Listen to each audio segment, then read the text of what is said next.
Hi everyone and welcome to my talk about the impact attack. Before we start, let me introduce myself. I'm David Ruprecht, PhD student at the wonderful Ruhr University Bochum, and my aim is to secure mobile networks by finding flaws and fixing them.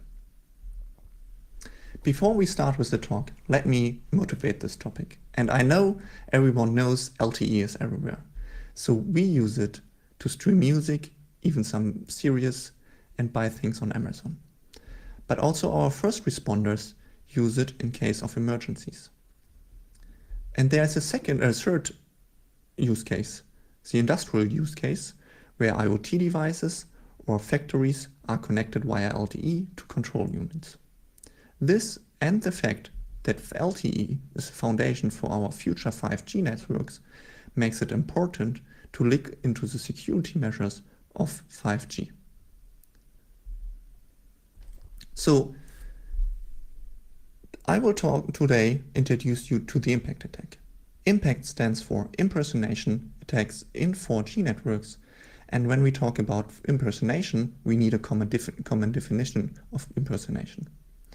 By impersonation, I mean that an attacker is able to act as you towards the network. He can send arbitrary IP messages or packets towards the network and even to the internet with your identity.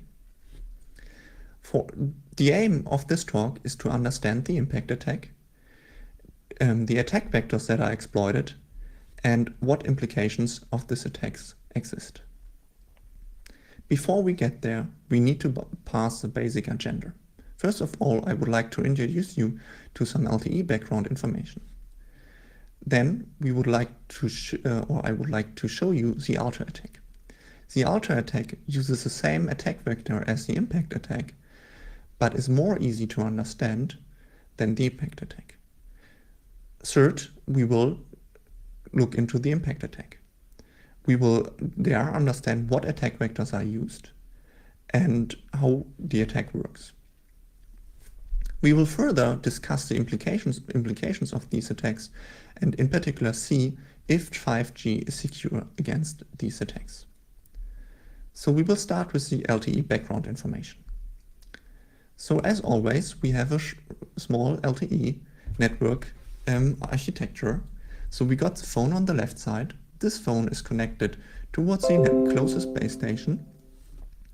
And this phone is connected towards the closest base station, also called eNode B. And the eNode B, or the LTE network itself, has many entities. They are not important for us today. Important is that the IP network provided towards the phone is separated via firewall from the rest of the internet. Firewall or not. So any incoming IP connection cannot pass through the phone. So when we talk about LTE or 4G security, we definitely need to talk about the security aims. The first and very important security aim is mutual authentication. Mutual authentication ensures that you are talking to the correct provider and the provider knows that you are the correct person. As some of you might know, 2G does not provide any network authentication, and this is why still so many 2G attacks are possible and or IMSI catcher attacks. The second important security aim is traffic confidentiality. Traffic confidentiality ensures that a passive attacker is not able to eavesdrop your phone calls, but also even your internet connection. Here I'm not talking about HTTPS or TLS, I'm talking about the radio connection between your phone and the base station. The third most unique security aim for mobile networks is identity and location confidentiality. An attacker should not be able to know who you are just being close to you. And also the attacker should not know where you are when he only knows your phone number. So today we are going to break the mutual authentication aim on the user data. Because impersonation contradicts mutual authentication. So how are the security aims basically fulfilled? Therefore, LTE has some security features. And the main part of the security features are based on a shared secret in your SIM card and in the provider's home network in a secure location. Based on this secret key, at the beginning of each connection, handshake with or mutual authentication is established based on an authentication and key agreement protocol. This key agreement protocol is secure with mathematics proofs. And this AKA also derives some keys which are used for secure the further connection for your internet traffic and even some control traffic. Today we are going to look into the security measures which are taken during the connection and how they are protected. Before we do this, we need to distinguish between two kinds of traffics. First of all, we have LTE specific control traffic. This control traffic is generated when you, for example, hand over from one cell to another cell. This control traffic is encrypted with a stream cipher and integrity protected. Further, we have user plane traffic. This user plane traffic is generated by your app or your web browser when you visit a website. It's only IP traffic, and this IP traffic is encrypted using a stream cipher. However, this is not integrity protected like the control plane. As I said earlier, we use a stream cipher to encrypt packets. And so how does a stream cipher work? So we have a plain text which is only 4-bit long, and these 4 bits are XORed with a key stream.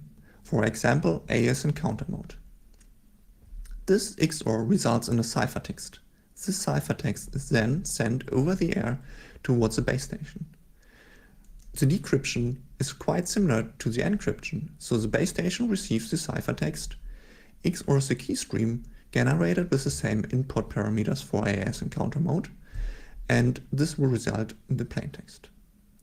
So we are already done with the LTE background information. Let's start with the alter attack. The aim of the alter attack is to steal credentials.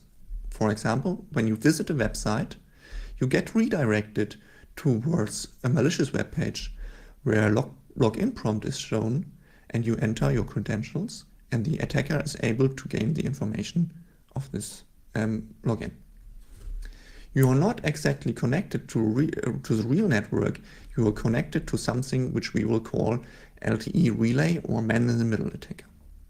So what kind of attack vector does the attacker exploit? The attacker exploits the missing integrity protection of the user plane data, which I have shown you in the background. So missing integrity protection in the combination with the stream cipher leads to malleable encryption. And malleable encryption is always a bad thing. Just assume we have an active man-in-the-middle attacker in the position between the phone and the base station. This man-in-the-middle attacker can actively change the ciphertext by flipping the 3rd bit in this example. The base station has no means and no measures to detect such bit flips, XORs the same key stream as generated before, which result that the same bit flip is contained in the plaintext. The question is, can this be done deterministically? Yes, it can be done, under the assumption the attacker knows the plaintext. So in this way, the attacker can calculate a mask by XORing the wanted plaintext, here on the right side, with a known plaintext, and the mask can be applied to each packet where the plaintext is known to change it to the wanted plaintext. The question is now, where do we get the plaintext, in particular in the context of LTE? So the answer to this question is quite simple. We will use the DNS server, which is set by default during the first attach. So each provider has a set on default DNS servers, which are known to us or the attacker. And we use this IP address to perform a redirection attack. Further, it's important to note that DNS packets are particular or good identifiable based on the length of the packet. So they are good distinguishable between normal TCP traffic and DNS requests. Knowing the default DNS, we got the known plain text, and we can basically redirect any DNS request towards the malicious DNS server.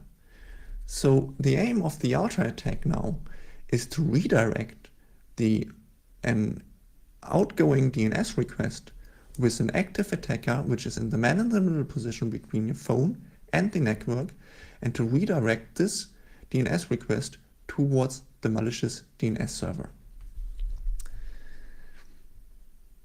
So the phone will connect to our man-in-the-middle relay because this attack is quite similar to IMSI cache attack. So the relay sends out the identifiers of the network. Then the network, the commercial network, and the phone will perform the AKA. This will happen, and the relay will relay all those messages without any modification. In this way, the phone thinks he is connected to the correct network, and the network thinks he is connected to the right customer. The relay further forwards all messages until a DNS request is received by the relay. When he received the DNS request, he will detect it based on the shorter length and will XOR the mask he has calculated. And this mask can be easily applied due to the missing integrity protection. He basically sets the destination IP towards a malicious DNS server and forwards it to the network. The network has no means to detect the manipulation, decrypts the packet, and routes it towards the internet, and basically is received by the malicious DNS server. The malicious DNS server receives the DNS request, responds with a spoofed DNS response, and sends it back to the network. Everything is encrypted via the network for the over-air transmission and forwarded to the relay on the radio layer, and the UE receives the packet on the radio layer with a spoofed response. It then uses the spoofed response for the outgoing HTTP request.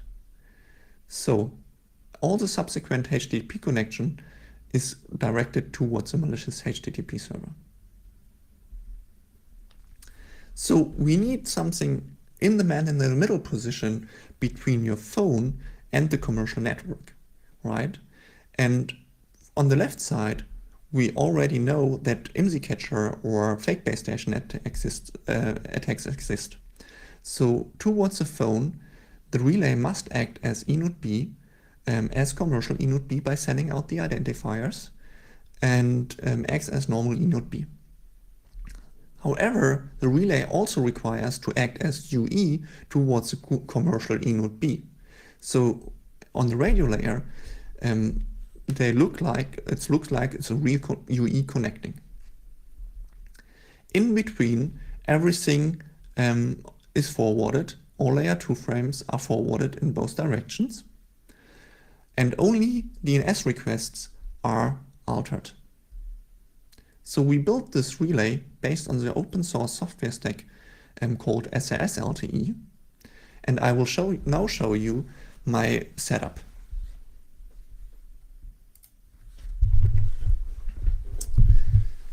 So SAS LTE requires you to send out messages using software-defined radios.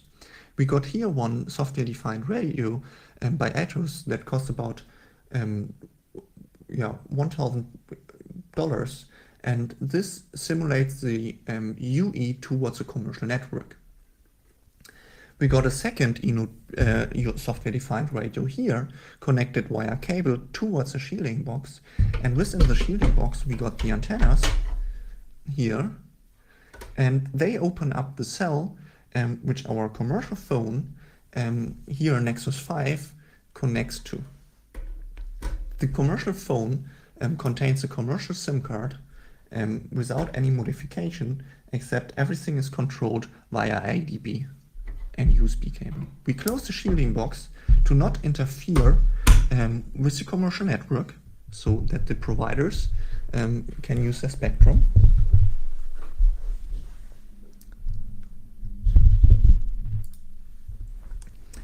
And so this was the setup, and I will now show you the demo video of the Ultra attack.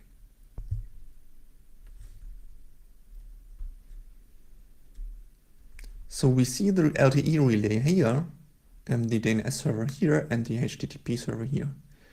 We have the victim's phone here. We initialize the relay. We start both software-defined radios. And we are going to disable the airplane mode.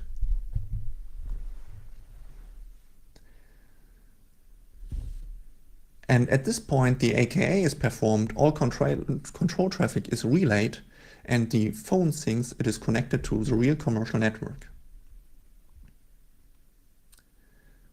The victim might enter a web page or website like hotmail.com, and here we already got the redirection. So the relay detects the DNS request based on the links, XORs the mask, and the IP packet gets redirected or routed to the malicious DNS server, seen here. And the phone sends now the HTTP request towards the malicious HTTP server, and the HTTP server delivers a fake website where the user might enter the credentials.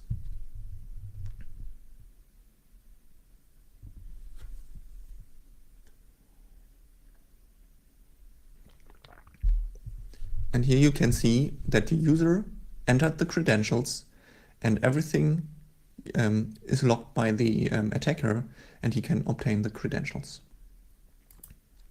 So you now have seen that the Ultra attack can be performed in a commercial network for stealing credentials or redirecting people or victims to a malicious site. And the question is, can it be worse? And yes, it can be worse with impact. So we will proceed now with the impact attack. As I said, impact stands for impersonation in 4G networks. The question is, or there are two variants of the impact attack. First of all, we have the uplink variant. In the uplink variant, the user or the victim, the attacker impersonates a victim towards a network on the user plane. So this is the limitation. We only focus on the user plane, user IP traffic. For example, the attacker is capable or able to access a website with the identity or IP address of the victim. There's a downlink variant of this attack, and the downlink variant enables an attacker to impersonate a network towards the user on the user plane. Thereby, he can circumvent the provider's firewall, directly accessing the phone via network connection. Both attacks break the aim of mutual authentication on the user plane in both directions, because the provider does not receive messages from the wrong identity, but assumes the identity of another, and also the victim or the phone receives messages he should not or it should not receive. What do we exploit for impact? We exploit again the effect of missing integrity protection, and we combine this attack vector now with something we call reflection. So I think all of you know the ICMP ping protocol, and the ICMP ping protocol works as follows. When you send an IP packet and the ICMP ping request, and which contains some data, the phone will respond with an ICMP ping response and copying the data from the original packet. Thereby, the data can be arbitrarily long, so it can be the full MTU size of the packet, and which is replied to the requesting party. So the basic principle of the impact attack is that missing integrity protection, combined with the fact of the reflection mechanism, allows us to build an encryption and decryption oracle. And this is because we need to encrypt something towards the network and receive something from the network. And both oracles allow an impersonation. So we will start with the encryption oracle and basically introduce the idea of the encryption oracle, and then I will show you the decryption oracle. So from the outer attack, you know that we are the attacker, an active attacker, and the man in the middle position is capable to flip some bits in the received plaintext when he knows certain parts of the message. So we have seen that we can flip one bit under the assumption we know this bit. However, knowing the whole plain text would allow us to change the whole plaintext. So the attacker, when he knows the whole plaintext, he can compute a mask for all bits in the plaintext in the packet and can change everything. In other words, if the attacker knows the whole plaintext, he can extract the key stream and reuse it to encrypt his own packet towards the network. And this is something the encryption oracle does. So we got some entities for the encryption oracle again. So we got the victim's phone here. We got the relay in the man in the middle position between the network, between the commercial network and the phone. And we got the key stream generation server. This is something under the control of the attacker, which is basically a server on the internet. And the target server. Aim of the attack is now to send a packet towards the target server with the identity of the victim. So the key stream generation server will start with this attack. It will send an IP packet containing the UDP and a known payload towards the network.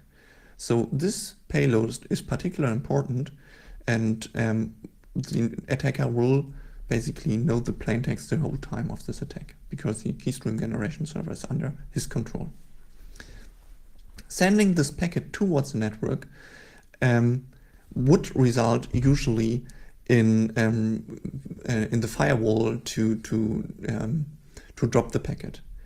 So this is something we need to assume now, but there is a firewall or NUT rule already open for this incoming packet. So I did a shortcut here to do not bore you with the preparation phase, and so let's assume that this NUT port is open. The network will route this packet on the logical level to the phone, and the network will encrypt this packet for the over-air transmission, but on the radio layer, this packet is sent towards our relay. The relay can now manipulate the whole content of the traffic, but only focuses on the UDP header and changes the UDP header to an ICMP ping request with a known payload here. Everything is valid encrypted and sent towards the UE. The UE will now trigger the reflection mechanism, or because it's an incoming ICMP request from an IP, and will respond to this ICMP ping request with an ICMP ping reply, copying the original payload from the request, which is generated actually at the keystream generation server. So the relay has now the chance to compute the whole keystream, because he knows the plaintext, he knows also the ICMP ping reply, and reuse this key stream to encrypt his own new payload, which he would like to send towards the target server. He also sets the destination IP to the IP of the target server IP. Everything is valid and sent towards the network encrypted, and the network has no means to detect any manipulation, and then decrypts the packet and forwards the packet towards the target server. So the target server has now received the packet, and he will respond to it. For example, if you have a TCP connection which should be built up, you got a TCP SYN packet, and the target server will respond with a TCP SYN ACK towards this packet. So we need to receive the SYN ACK packet as an attacker to build up a fully functional connection. So the idea of the decryption oracle, so this is why we need the decryption oracle. The idea of the decryption oracle is now that the response of the target server is manipulated in this way that it also reflects the packet, and the reflected packet is also again manipulated and redirected to an entity called decryption server. So how does it look like in the sequence diagram? The target server will respond, for example, with a TCP SYN ACK with an unknown plain text payload, with an unknown payload. We would like to receive this payload because we would like to build a valid TCP connection towards the target server. The network received this, and it's actually directed on a logical level, on an IP level, towards the UE, towards the phone. And but on the radio layer, this packet is sent towards a relay. The relay has again the chance to manipulate the plain text or the payload of this packet. And now there's also a second reflection mechanism, not the ICMP ping reflection. This is something we call unreachable reflection. In case of changing the IP protocol header, we can change it to an unsupported protocol, and the UE will reflect the packet with the payload of the incoming packet.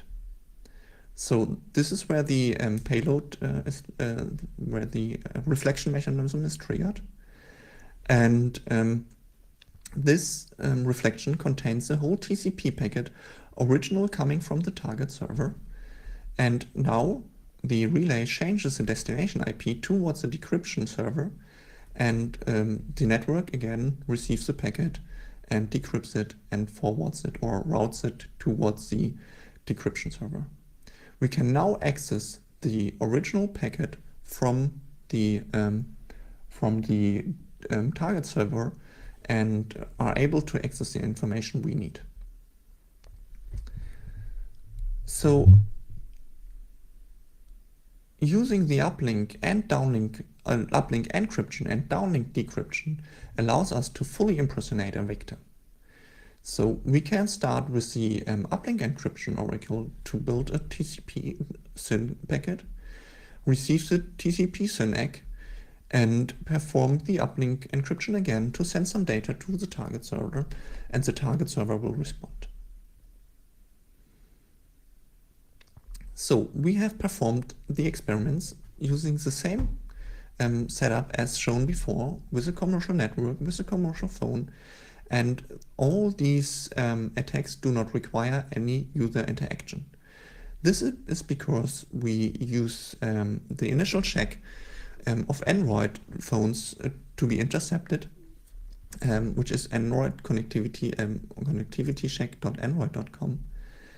And we performed for the uplink impersonation, we performed 2 experiments. So just to recap the aim of the uplink impersonation. The attacker would like to access a website or a server with the identity of the victim.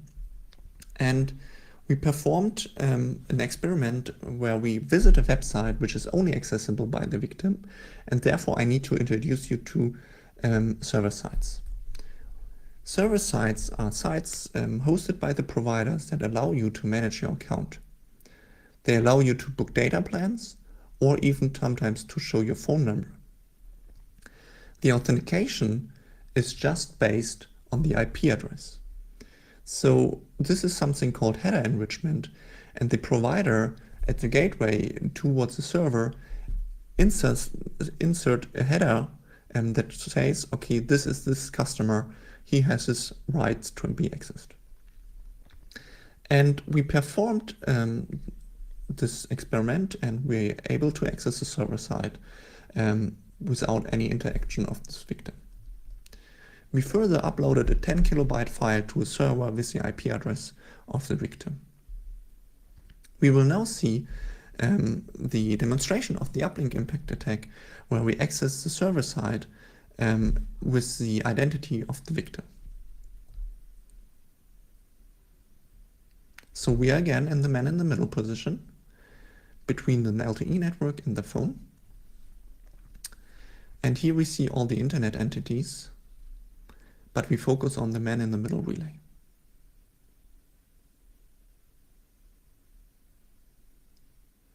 We see the victim here. And we start the relay. The relay started. We will disable airplane mode now.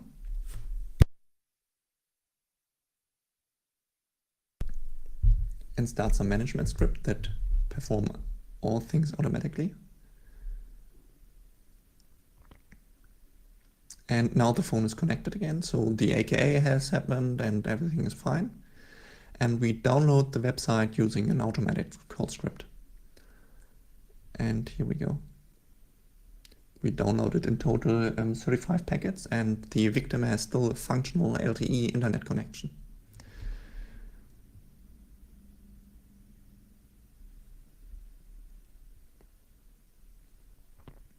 So we see the basically the HTML source code, and we see that we are able to access the information how many data volume was used during the last period of, and we are able basically also to book a new data plan, which is a day flat where you can have free access for 1 day, for 24 hours. So we have seen that the uplink impersonation works in a commercial setting, and we will also see that the downlink impersonation is possible. So I didn't talk much about the downlink impersonation. However, it's quite similar to the uplink impersonation. So you got an encryption oracle and a downlink encryption oracle and a decryption oracle. The aim is the other way around. So the attacker impersonates a network and is able to send any kind of IP traffic towards your phone. He can use this to circumvent the firewall. For example, if you have an app listening on a particular port or an IoT device or something like that, and this should be protected by the provider's firewall towards any incoming traffic, right? And the aim of the downlink impersonation attack is now to circumvent this provider's firewall and send arbitrary IP messages towards your phone. So we will see this. So the aim. And we are again in the man-in-the-middle position between the LTE network and the victim. And we focus again on the man-in-the-middle relay.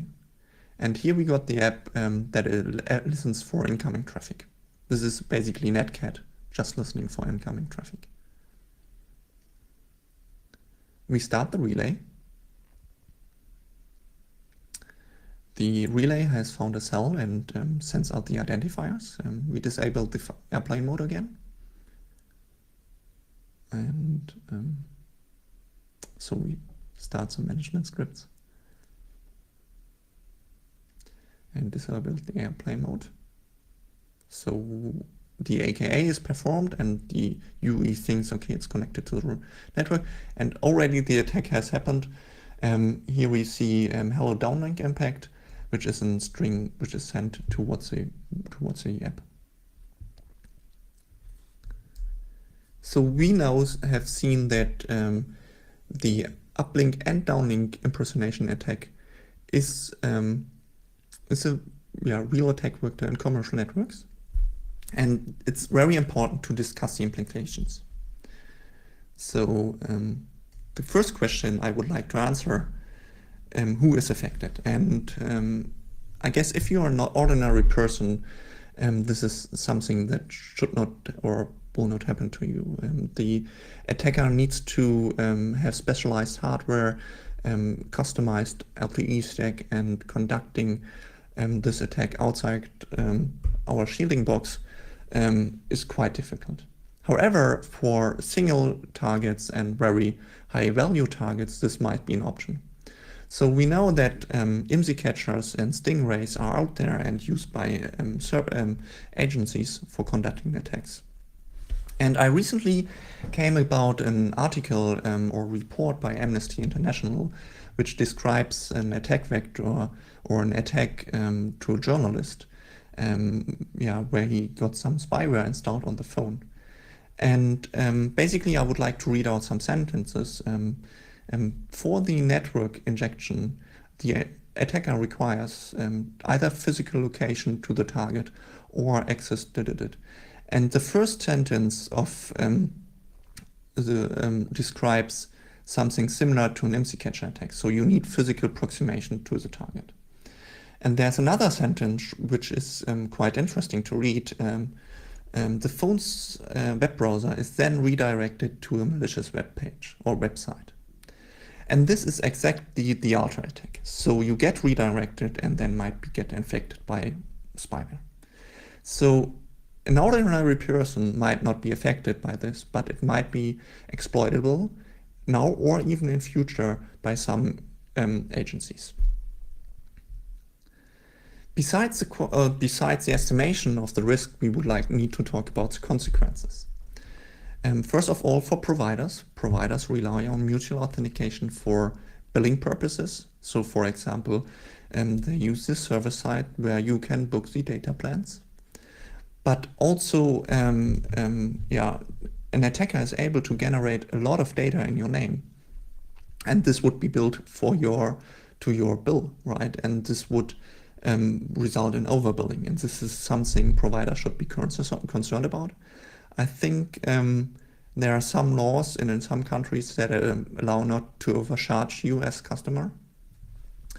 And there is also the risk of authorization. So accessing the server side, for example. Consequently, the impact attack is a risk for the business model of the providers. Second, law enforcement agencies rely on mutual authentication in case of an investigation. For example, when an attacker visits a website which is which visits a website, attacks this websites, or upload illegal content to this web page, and the police investigates in this case and asks the provider for the identity of a particular IP address, the wrong victim gets blamed, and this can be this is bad for the police investigation.